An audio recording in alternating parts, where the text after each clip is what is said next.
segundo lugar, el cáncer vesical. En cuanto al cáncer renal, representa el 3% de las neoplasias del adulto. En cuanto a la epidemiología y prevalencia, es 4 o 5 casos por 100.000 habitantes. Es más frecuente en el varón, 2 a 1 respecto a la mujer. El pico de frecuencia en incidencia es entre los 60 a 75 años y usualmente suele ser un diagnóstico incidental, ¿no? Un diagnóstico por imágenes que de repente el paciente se hace una ecografía por algún otro motivo y encuentra la tumoración. En cuanto a los factores de riesgo, importante tenerlos en cuenta. En primer lugar, el tabaquismo. Y en segundo lugar, el tema ocupacional ambiental, sobre todo con el tricloroetileno, el asbesto, el cadmio, los solventes clorados. ¿Ya? En menos medida, la obesidad, la hipertensión y otros factores como la diabetes, riñón en herradura, consumo de AINES, hepatitis viral, familiar de primera línea con cáncer renal, enfermedad quística adquirida, falla renal crónica y algunos síndromes genéticos como el von Hippel-Lindau, esclerosis tuberosa, alteración de la mutación SHEC2 y el Birkhoff-Dubé. En cuanto a la clínica, usualmente la mayoría de pacientes son asintomáticos, no manifiestan síntomas. Como mencionamos en las primeras diapositivas, el 60% es un diagnóstico incidental. Académicamente, esta triada es clásica del cáncer renal, puede ser pregunta de examen, que es dolor en el costado, hematuria y masa palpable. Es una triada clásica, pero en la vida real solo un 6 al 10% se suele dar. Por la misma tumoración renal puede haber obstrucción de la vena cava inferior y puede generar un varicocele derecho y edema de miembros inferiores. Recuerden, si es que ustedes ven un varicocele en el lado derecho de cualquier adulto varón, siempre hay que descartar alguna tumoración retroperitoneal. Si es que hace metástasis, obviamente puede tener dolor óseo, tos persistente, adenopatía cervical, pérdida de peso, fiebre, sudoración nocturna o hemorragia perirrenal. Recuerden que este cáncer renal también se le conoce como los síndromes paraneoplásicos o el cáncer del internista. ¿Por qué? Porque generan una variedad de síndromes que usualmente no están relacionados como tal, como en el del tema renal, ¿no? Puede haber aumento de calcio, puede haber hipertensión, policitemia y el síndrome de Stauffer. Estos síndromes los vamos a ver más adelante y también pueden ser pregunta, ¿ya? Entonces, clínicamente pueden desarrollar los síndromes paraneoplásicos. Son más comunes en las enfermedades metastásicas. Pueden ustedes encontrar en un 55% la BSG elevada por aumento de la eritropoyetina. Puede haber hipertensión en un 37% de los casos por aumento de la renina. Puede haber anemia, un 36% de los casos. Caquexia, un 34%. Fiebre, un 17%. El síndrome de Stauffer, un 14%. Esto también puede ser preguntable. Se refiere el síndrome de Stauffer a aquella enfermedad hepática reversible donde hay alteración de los valores o de los marcadores laboratoriales hepáticos, pero que no hay metástasis en el hígado. Hipercalcemia en un 4 al 5%, policitemia un 3 al 4%, neuromiopatía y en menor medida amiloidosis. ¿Ya? Recuerden estos síndromes paraneoplásicos y sobre todo el síndrome de Stauffer. Entonces, ¿qué pasaría si hubiese alguna masa sospechosa, ¿no? Digamos que incidentalmente de repente la encontramos. En primer lugar, hay que hacerle una buena historia clínica, indagar sobre todo por los antecedentes, pedirle, aquí sí, laboratorio, como han visto los síndromes paraneoplásicos, podemos pedir pues hemoglobina, el calcio, la BCG, etcétera, etcétera. La evaluación radiográfica es el predictor fuerte de malignidad. Acá el tamaño tumoral va a ser el predictor de malignidad, ¿no? Mientras más grande sea la tumoración, la enfermedad es más maligna y también genera mayor morbo y mortalidad. Entonces, la tomografía aquí es importante. La ecografía nos puede ayudar para ver si es una masa renal quística versus sólida. Usualmente cuando es masa quística tiene mayor porcentaje de que sea benigno. La tomografía es el método estándar, el gol estándar, y nos ayuda a ver si es que las tumoraciones son vasculares o avasculares. Un 80% suelen ser vasculares. La resonancia magnética en casos especiales, si es que es alérgico de repente a la sustancia de contraste o de repente si es gestante, ¿no? La angioresonancia o la angiotomografía también suele ayudarnos para ver trombos, sobre todo en sistema venoso y en arterias. El renograma isotópico, recuerden que este es un estudio que se utiliza en medicina nuclear para ver si es que ese riñón funcionalmente sirve. La TAC torácica para ver ya metástasis y el gamagrama óseo también para ver metástasis. Ya recuerden, ecografía suele ser la imagen inicial y la tomografía con contraste es el gol estándar. Recuerden que tomografía con contraste sirve para neoplasia y también para cálculos. No, perdón, para traumatismos, ¿ya? Luego tenemos la clasificación de Bosniak. Esto también es preguntable. Ya la clasificación de Bosniak nos ayuda a diferenciar sobre todo las imágenes quísticas que suelen estar en la tomografía. Tenemos la clasificación Bosniak tipo 1, 2, 2F, 3 y 4. ¿Ya? El tipo 1 es como están viendo en el gráfico, es una imagen circular donde no hay septos en su interior, las paredes son delgadas y en un 99% suele ser benigno, es decir, no se suele operar, salvo el caso sea muy grande el quiste.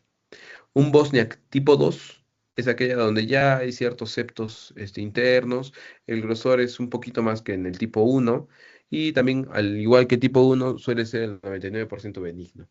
El 2F ya hay mayor cantidad de septos, aumenta el grosor de la pared y un 5% suelen ser malignos. Aquí hay que ver si es que o lo sigues o lo tratas. Va a depender mucho de la edad del paciente, del tamaño del quiste y de las comorbilidades que tenga para poder decidir la cirugía. El Bosniak tipo 3 suelen estar ya los tabiques más engrosados, mayor presencia, mayor aumento de la pared de la imagen quística y suelen tratarse porque un 50-70% suelen ser malignos. Al igual que en el Bosniak 4, donde ya hay nódulos, hay mayor engrosamiento de la pared, mayores septos y un 95 al 100% suelen ser malignos y sí o sí suelen tratarse porque puede generar malignidad. Ya, este gráfico por favor lo aprenden. Aquí tenemos una imagen ecográfica y también tomográfica, ¿no? En la parte superior estamos viendo las imágenes de ecografía, donde suele evidenciarse el nódulo, ¿no? Entonces, si es nódulo, sería un Bosniak tipo 4, ¿no? Que estamos viendo también en la imagen tomográfica, que señala la flecha. Este es para mostrar la angioresonancia que está mostrando los trombos en vena cava y también la otra imagen tomográfica, que suele ser ahí la metástasis cuando la tumoración es grande.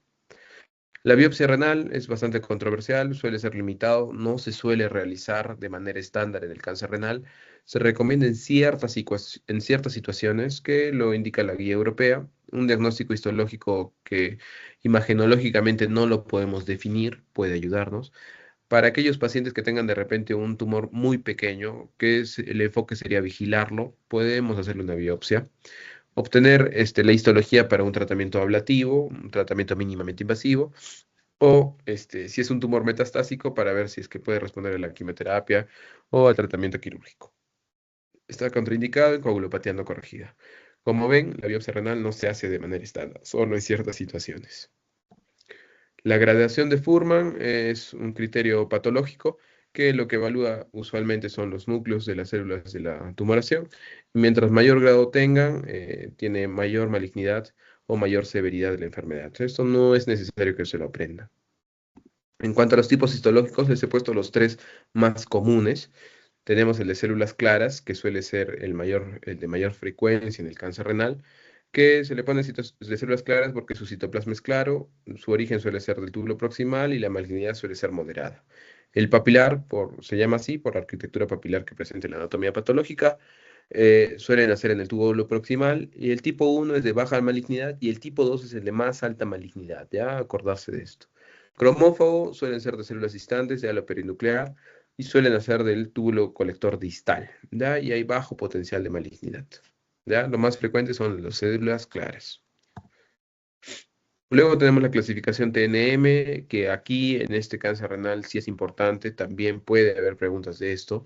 El T0 es que no hay evidencia del tumor, el T1 es cuando es menos de 7 centímetros, y se suele subdividir en T1A cuando es de menos de 4, T1B de 4 a 7, el T2 es cuando el tumor es más de 7 centímetros, pero todavía confinado al riñón, el T2A es de 7 a 10, el T2B es más de 10 centímetros, pero confinado al riñón, el T3 es ya invadió más allá, el T3A suele invadir la vena supradiafragmáticamente y el T3A cuando ya invadió la grasa renal, el T3B es el que invade por debajo del diafragma cuando está en la vena cava, y el T3C es supradiafragmático. Y el T4 cuando ya está en la fase de Gerota. N0 no hay metástasis en ganglios, N1 metástasis en ganglios, y M0 metástasis y M1 hay metástasis a distancia, ¿ya? Sobre todo la T es la que tienen que aprenderse. En cuanto a la agrupación por etapas, como en todos los cánceres que hemos visto, se suelen dividir en estadios, sobre todo por el TNM. Esto no es muy importante que se lo aprendan. En cuanto a los factores pronósticos, como hemos visto, el principal es el anatómico, que se refiere a el tamaño tumoral que se visualiza imagenológicamente. Histológicamente hemos visto que hay algunos, es decir, histológicos que pueden generar mayor malignidad que otros. Clínicamente, si es que tiene síndromes paraneoplásicos, es de mayor agresividad.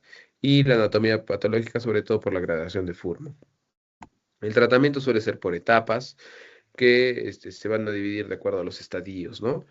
Usualmente en la etapa 1, en T1A, T1B, se le puede sugerir nefrectomía parcial, nefrectomía radical o la vigilancia activa, que va a depender mucho del tamaño tumoral, va a depender mucho de las comorbilidades y de la edad del paciente.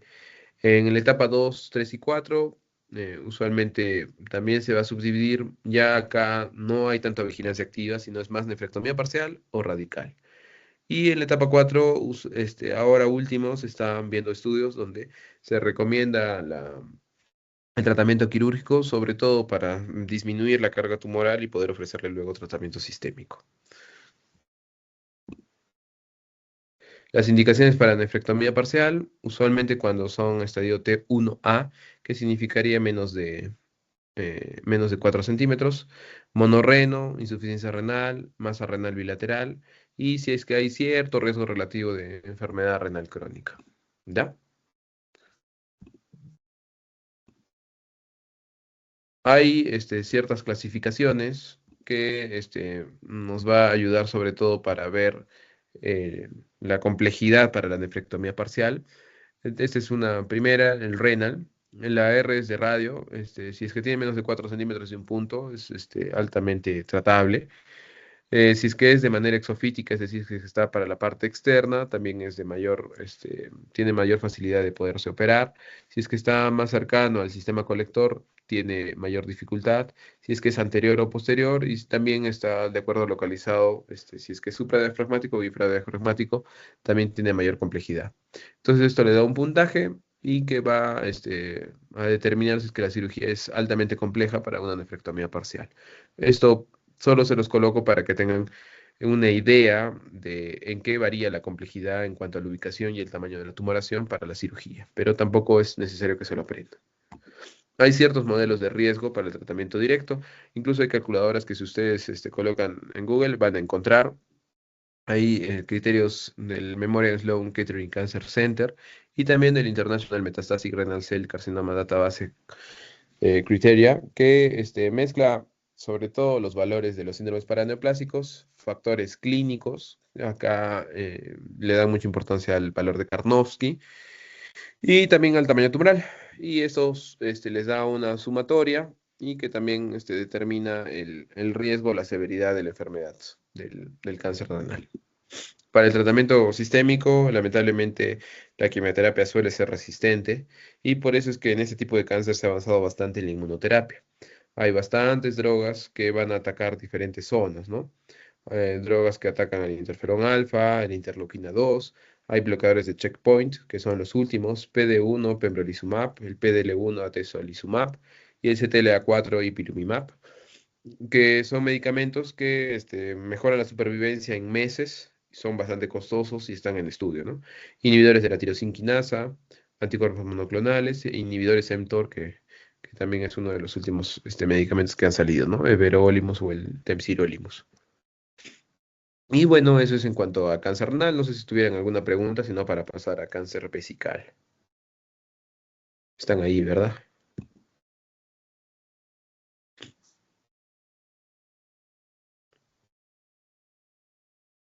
Sí, doctor, todo está claro. Ok. Pasemos entonces a cáncer de vejiga. Para el cáncer de vejiga, es el segundo tumor en urología, después del cáncer de próstata, décimo a nivel mundial, séptimo en los varones y décimo séptimo en las mujeres. La edad media de presentación tiene bastante relación con el cáncer renal, alrededor de los 70 años. Acá hay un poco mayor de frecuencia en cuanto a los varones, 3-1 respecto a las mujeres. En cáncer renal era 2-1. Mayor mortalidad en la raza afroamericana. Y también en cuanto a la prevalencia, 5 a 6 casos por 100.000 habitantes. En los factores de riesgo, aquí el principal es el tabaquismo. Si es que ustedes les van a colocar algún caso clínico en su examen ENAM, o de salud, que les indica paciente que presente hematuria y que tiene antecedente de tabaquismo, usualmente suele ser o cáncer vesical en primer lugar o cáncer renal, ¿ya? La exposición laboral también tiene bastante como factor de riesgo, lo suele preguntar, sobre todo si es que les pone que son trabajadores que han trabajado en textil, por los colorantes anilínicos, por las trialometanos o la N-nitrosaminas, ¿ya? Ocupaciones laborales, metalúrgicos, textileros, pintores. La radioterapia también 4 veces el riesgo, la ciclofosfamina 9 veces. También está relacionada a la cistitis crónica, al catéter urinario permanente, al portador de cistolitiasis, es decir, cálculos en la vejiga.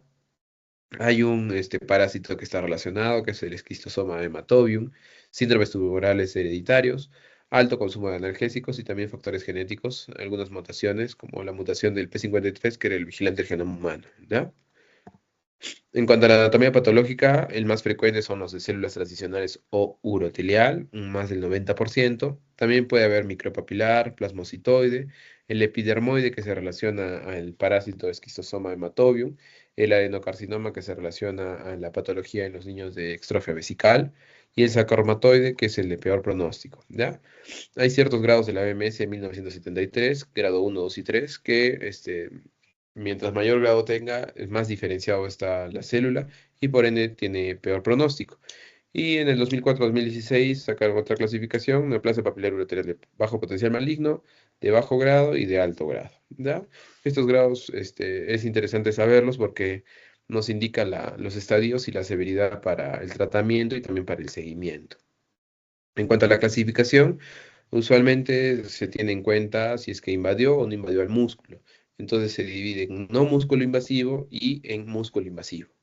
El 75 al 80% suele ser no músculo invasivo, un 20% músculo invasivo y un 10 al 15% suelen ser metastásicos.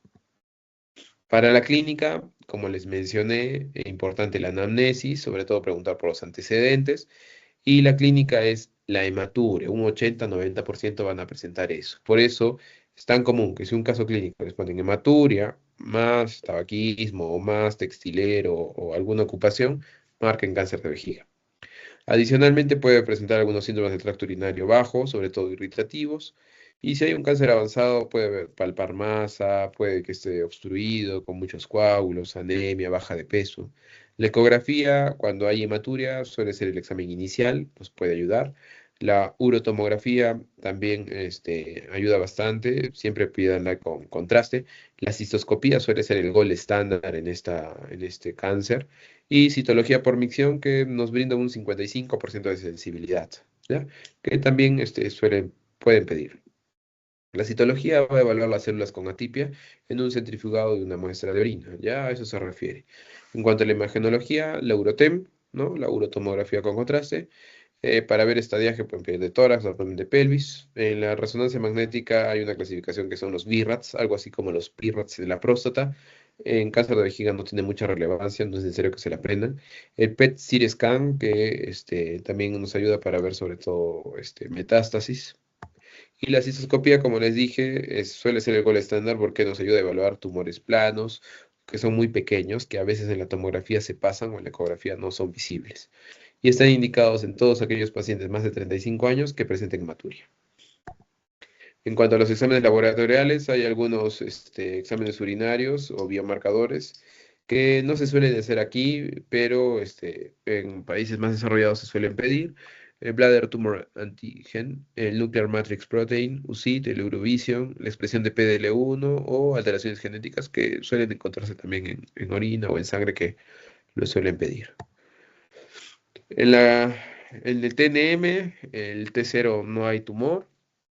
El TA es un papilar no invasor, el TIS es un tumor in situ, un tumor plano, el T1 es solo el tejido conjuntivo subepitelial, el T2 ya invasivo al músculo, T2A superficial, T2B profundo, Y el T3 ya invadió grasa perivesical, T3A microscópicamente, T3B ya es macroscópicamente, es decir, se visualiza, y T4 ya invadió estructuras vecinas, ¿no? T4 a próstata, útero, vagina, y T4B a otros órganos.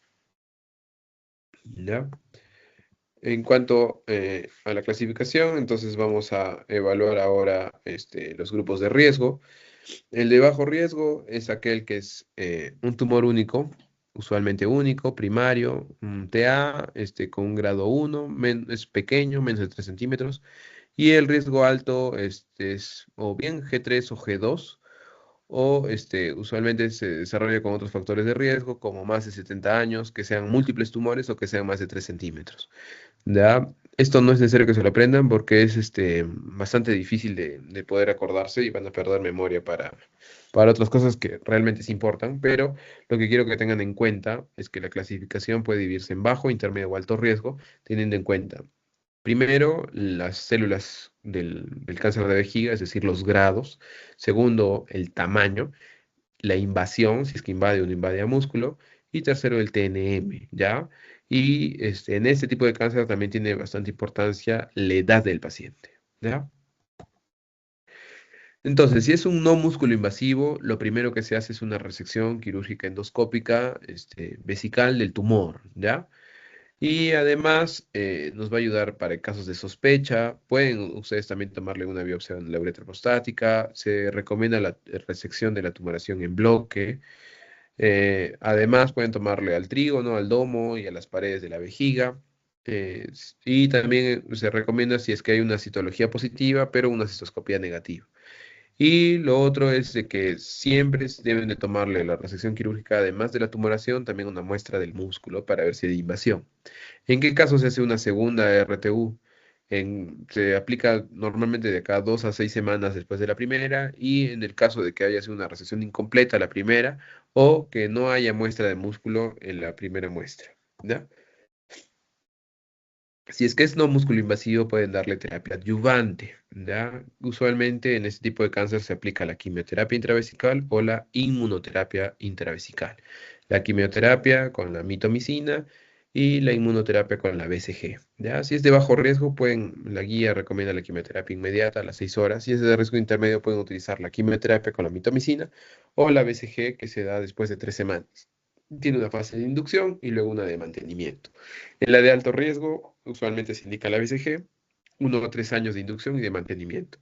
Y luego de esto, de haberle dado la terapia adyuvante, hay que seguirlo al paciente, usualmente con cisoscopías y con citología. A los 3 meses, a los 6 meses, a los 9 meses o anual, va a depender si es de bajo o de alto riesgo de acuerdo a la patología que les haya salido. El seguimiento es importante porque usualmente estos tumores pueden recidivar. La quimioterapia intravesical, como les mencioné, la mitomicina es lo que usualmente hay. También pueden aplicar la doxorubicina, que también hay en el mercado. Epirubicina es un poco más difícil. Y para la inmunoterapia, la BCG es el Bacillus de Calmette-Guérin. Se da una fase de inducción, que es una instilación semanal por 6 semanas, y luego la de mantenimiento, que son refuerzos de instilación de manera semanal, de acuerdo también al grado de riesgo que tenga el paciente. Ahora, cuando es un músculo invasivo, es decir, ya invadió el músculo, el manejo puede dividirse en dos, ¿ya? Una RTV, que es un tratamiento conservador, que de repente la tumoración es única o de repente la edad del paciente no ayuda mucho, entonces pueden intentar resecarlo. La radioterapia no ayuda si es que la aplican para una cistectomía y la quimioterapia puede aplicarle con cisplatino o una terapia trimodal, es decir, utilizar las tres a la vez. Una neoadyuvante, es decir, tratar de disminuir la carga tumoral antes de operar, que sería la quimioterapia con el cisplatino, y o ofrecer la radioterapia más quimioterapia y luego la cistectomía radical, que significa sacar toda la vejiga junto con los ganglios regionales y luego tratar de hacer derivaciones urinarias, ¿no? Es bastante lesiva y agresiva este tipo de tratamiento. La cistectomía radical, más derivación, más linfadenectomía, usualmente es indicado en la T2A, T4A, NSRM0 o no músculo invasor de alto riesgo, ¿no? Y hay tumores que no son curables por cirugía cuando ya están metastásicos o cuando ya le hayan aplicado quimioterapia. y lamentablemente son candidatos más bien para manejo de inmunoterapia, ¿ya? La linfadenectomía se divide en limitada, extendida o estándar o súper extendida, de acuerdo a los ganglios que se van tomando. Y mientras más ganglios tomes, obviamente va aumentándose la clasificación. Esto tampoco no es importante. Y tengan en cuenta las derivaciones, ¿ya? Hay diferentes tipos de derivaciones. Recuerden que estamos sacando la vejiga, entonces el paciente hay que crearle una derivación para que pueda orinar. El conducto, usualmente lo que se hace es utilizar el hilo, que es el conducto ileal, que es lo más común, que es el Bricker. También se puede utilizar el apéndice, que es la técnica de Mitrofánov. También se puede generar una nueva vejiga con el ilion, que es la técnica de Studer, y se respeta la uretra siempre y cuando solo la tumoración esté confinada en la vejiga, o también se puede derivar hacia rectos sigmoides, ¿ya? Como ven, es una cirugía agresiva que no se da en todos los pacientes, que hay que verlo bien, conversar con la familia, porque lo deja secuelado, ¿no? Y bueno, eso era en cuanto a lo que quería mostrarles de cáncer de vejiga. No sé si tuvieran alguna duda o pregunta.